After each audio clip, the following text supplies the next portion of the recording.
Hi there.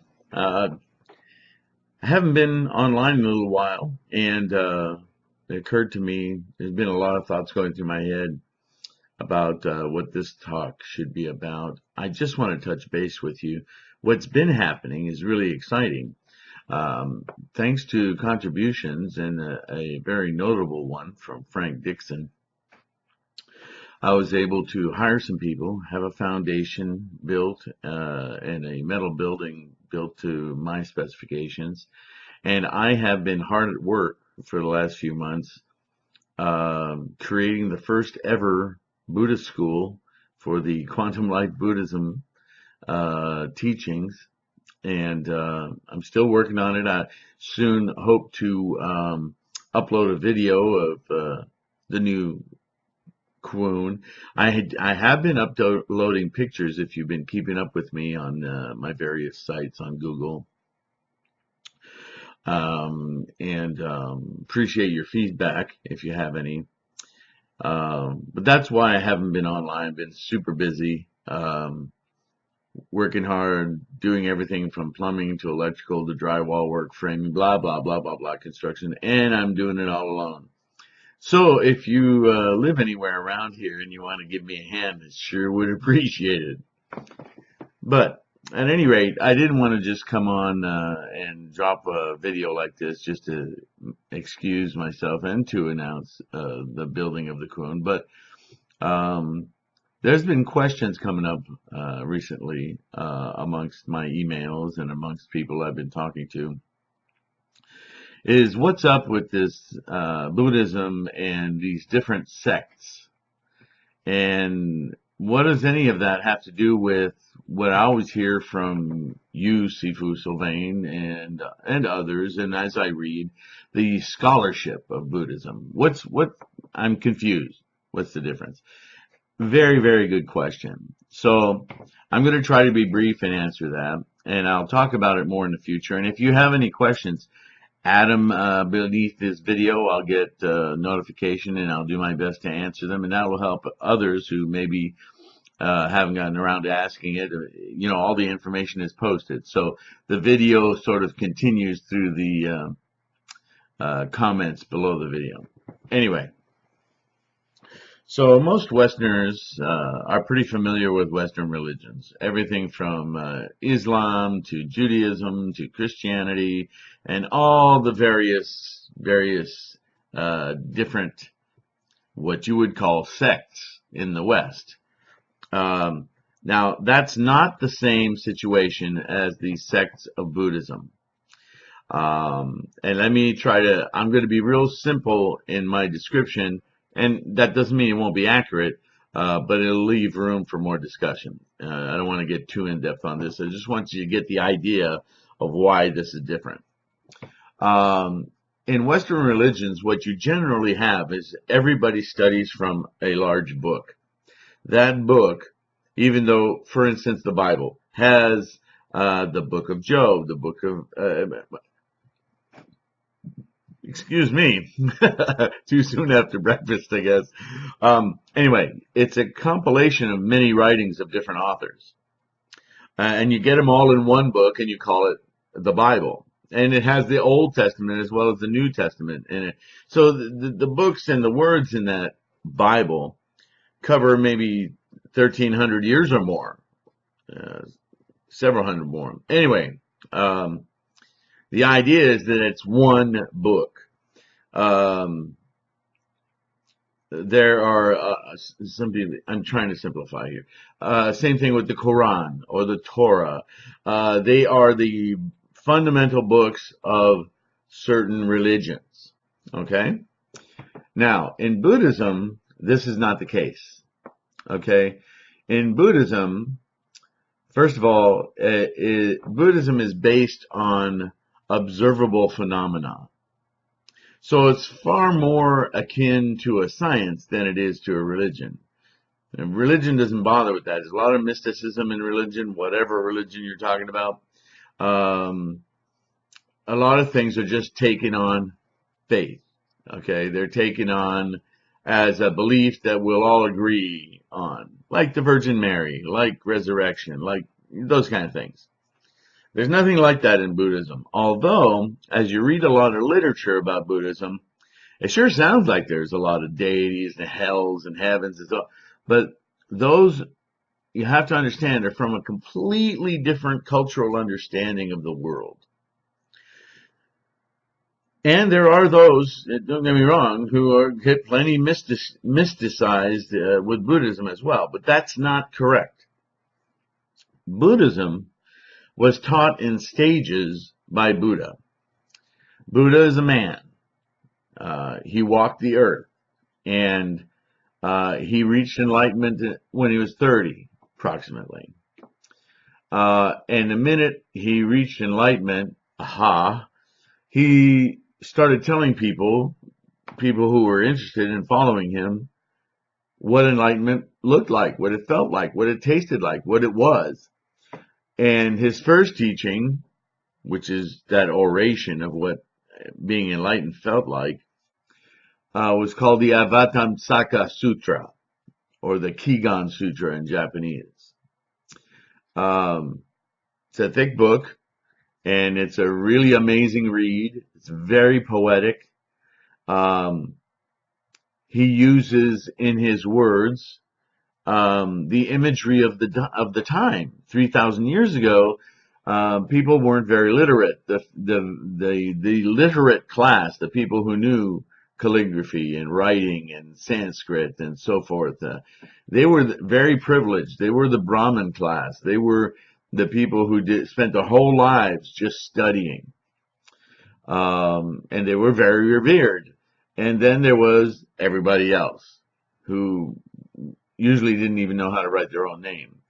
So there was a lot of, from the Vedic teachings of 12,000 years ago, there was a lot of colorful ways to explain things. It's allegory. It's just like you can read in the Torah or the Bible or any other writings. Human beings, we use these colorful examples that we can exaggerate and imagine situations that make a teaching more obvious. But sometimes they don't get more obvious. Sometimes they're just really wild and out there. At any rate, some of them get more popular than others. Some get really boring. But the ones that are popular seem to implant themselves in the culture, like Rumpelstiltskin in the West, or Little Red Riding Hood. And name me somebody who doesn't know Little Red Riding Hood. They may not know the whole story, but they know that title.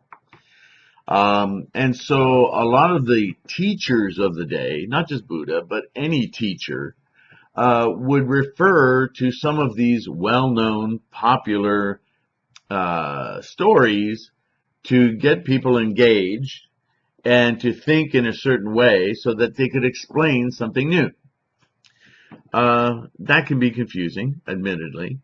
But the point I want to make here, other than you got to get past the language, is that, again, excuse me, Buddha taught his whole life after that, into his 80s. And he spent a good over 40, some estimates are 48 years, he spent teaching to elevate the people's capacity, their ability to understand concepts that are so far out from their understanding at the time that he had to take them little by little, kind of like teaching math. If you were 10 years old and your math teacher in elementary school said, okay, today we're going to learn theoretical calculus. Okay. And you start going into you might catch a little bit of it, but man, he'd be talking about multiplications and just every manner of manipulation of numbers, and it would just be like speaking in a foreign language, so you wouldn't understand it at all. You first have to have a really good handle on abstract thinking, and before you can think abstractly, you have to understand what it is you're abstracting. So even algebra doesn't make much sense to you at that point. You really need the basics. You need plus, minus, divide, multiply, ratios. Remember? So this is what happened. Is Buddha reached enlightenment. Siddhartha reached enlightenment and said, oh, I know what Buddhahood is. It's like this calculus. And everybody looked at him like, wow, what's that got to do with me? So he spent like 48 years taking them along step by step by step. And when they graduated junior high and started high school teachings, he said, okay, now everything I taught you up to now, really forget it. Don't even use it. I just used that to get you to here. This is the true teaching. Do this. And you'll notice that throughout all of the sutras, at some point he says, okay, everything you learned before, just forget it. Think this way now. And what happened was, as the teachings, because they were only transmitted orally for his lifetime and even for a while after, until his son and some other scholars that were intimate with him decided we need to capture all of this. As well as we remember it, we need to write it down. Because even the Buddha himself said, the people of this generation aren't going to get this. 500 years after I'm dead, someone will come along and reinterpret all of this, not change it, but reinterpret it so that the people of that time, whose capacity is much greater, will be able to understand it. And what will happen is every 500 years after I'm dead, people will become more sophisticated and able to understand these concepts, and they won't need as much weirdness around it to get it. It won't be as hard for them to reach enlightenment because they'll already have a lot of sophistication and education just because of life and evolution. And 1,500 years after I'm dead, someone will come along and they will deliver my final teaching, my ultimate teaching, which is the Lotus Sutra. Of course, he didn't teach that final teaching till the last 8 years of his life.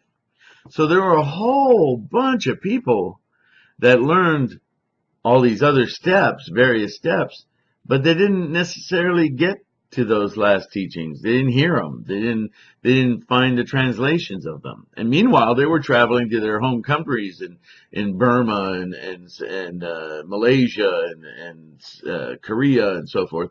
And they thought they had the teachings because every time they read the teachings, it said, forget what you had before. This is it.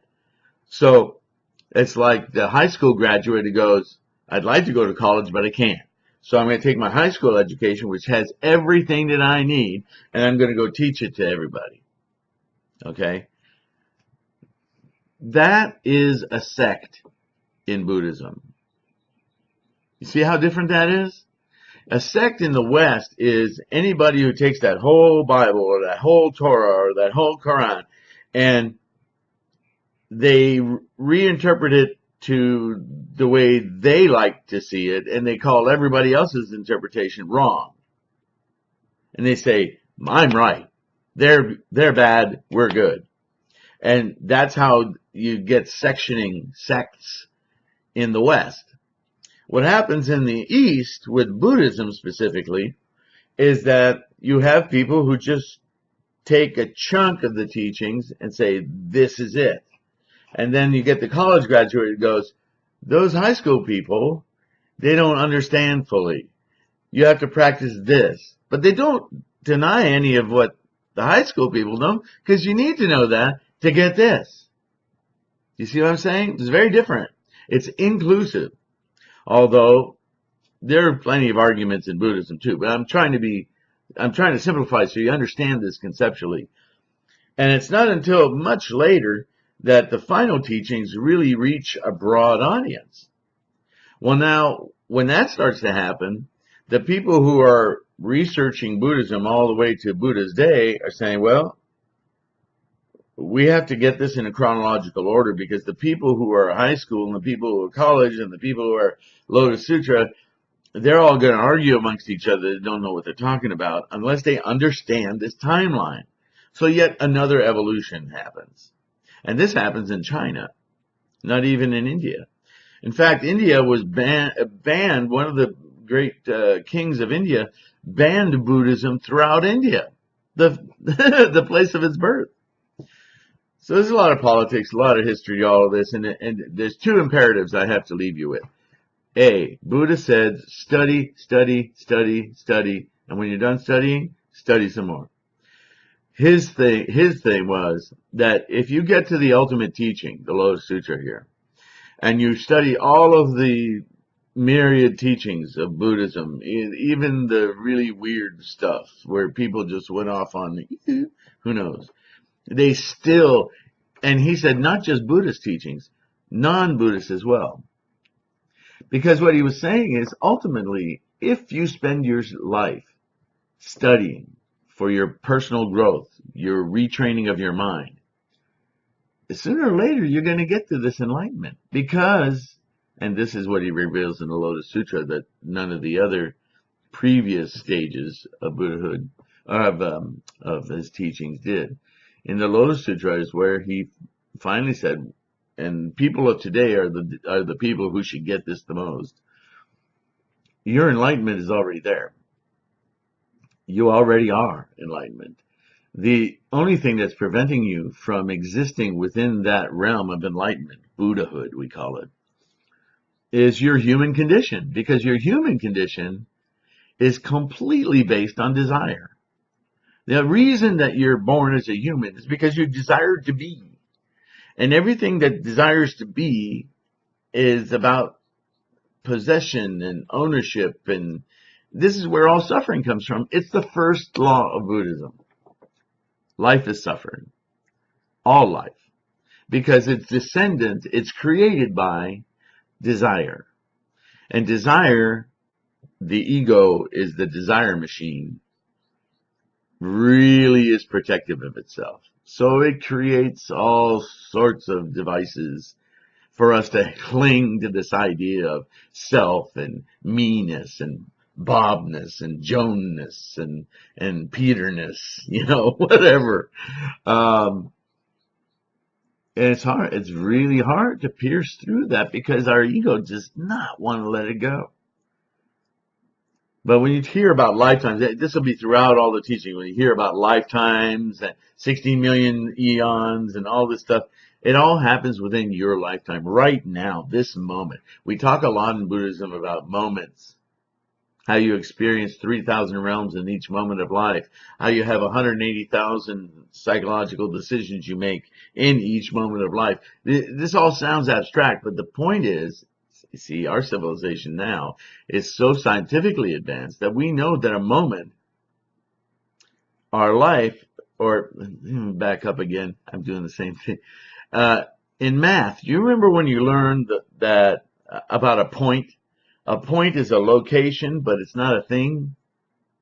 And a line is a series of discrete points, all one after another. This is the same way Buddha described life. Life is a process, and we exist moment to moment, independent, discrete moment. You can't, and you call it a moment because it's a non-scientific division of time. You can't measure it. It's just, we know that we go from moment to moment to moment. And each of those moments, those discrete moments, whether you want to call it an angstrom second, a nanosecond, whatever you're comfortable with, it doesn't matter, because the point, is they're individual points. Our life isn't a stream, an indivisible stream. Our life is a stream, like a line, made up of individual points. And each of those points is a birth and a death, a birth and a death, a birth and a death, and a birth and a death. And each birth carries over some information from the previous death, and so on. This is what gives us our illusion of a cohesive oneness, thingness. Now, if that sounds mystic, you need to study more math, because it's really, it's scientifically observable. And again, Buddhism isn't about mysticism. It's about observable phenomena. So I hope this helps. Scholarship, I'll just, for a brief minute, because I know I'm going long here. Scholarship is basically the retrospective study, like all scholarship is, of how did we get here from there. And Buddhism, from its get-go, has been obsessed with precision. And so you get people like Nagarjuna, 400 years after, 400 or 500 years after the Buddha's passing, who comes out and he hears a lot of this stuff about the soul. And he researches it and goes, Buddha, what are you people talking about? See, people gravitate to what they know and they slowly incorporate it into things and they muck it up. So scholarship says, no. Buddha was very adamant about impermanence. Nothing has permanence. Nothing. There is no atom called Sylvain. There is no atom called you or any part of you. Yet ultimately, we're not thingness. We're nomina, not phenomena. And because of that, there can be no such thing as a soul, a hefty trash bag full of, cause and effect or characteristics. There's no bag of Bob. I know I use Bob a lot, but that name kind of kicks me. Anyway, do you see what I mean? There can't possibly be a soul, and Buddha made sure it's called anatman. Atman is having this kind of thing of like a soul, where you carry along this bag of, whoever you are, and anatman is the reality of non-soul. So that means you have to resolve birth and death differently, doesn't it? It means there is no real you. There's only the cause of what you make with what you think is you. Yourself is an illusion you make up to bolster yourself, to keep your desires going. And because we're a desire machine, that's why we fear death. But there's no reason to fear death, because it's no different than this. Ooh. So, sects are stages of learning in Buddhism, and scholarship is making sure the precision remains, that we always come back to square one, that everything aligns. And if it doesn't, it ain't Buddhism. Make sense? I hope that helps. I'm going to stop this because I'm over 20 minutes. I enjoyed talking to you. I miss talking to you guys. And I hope to finish the Kwoon soon. And then we're going to have real regular weekly videos, as I have talks every week on Buddhism. And I hope that you'll be able to participate more. Okay? Have a great day. I love you guys. Bye.